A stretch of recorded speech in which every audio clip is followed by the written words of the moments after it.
మండలం శంషాబాద్ రంగారెడ్డి జిల్లా.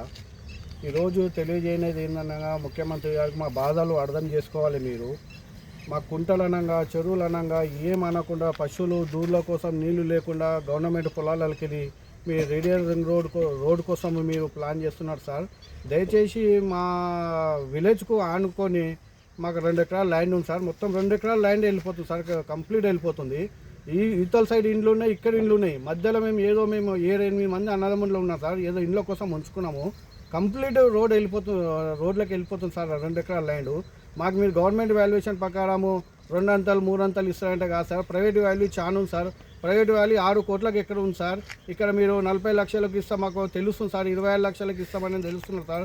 మీరైతే డిక్లేర్ చేయలేరు, కానీ జనాల చెప్పకంలా మేము ఆవేదన పడుతున్నాం సార్.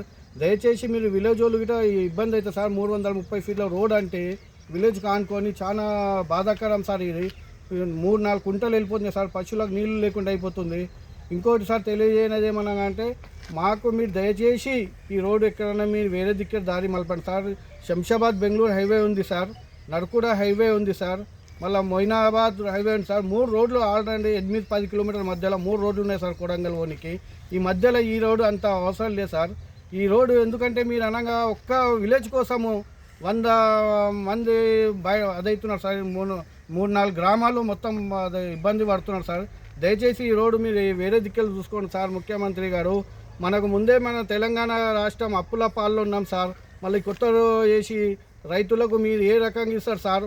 మాకు మీరు దయచేసి మీకు కావాలని ఖచ్చితంగా ఉంటే మాకు భూమి ఇవ్వండి సార్, లేదంటే ప్రైవేట్ రేట్ కట్టియండి.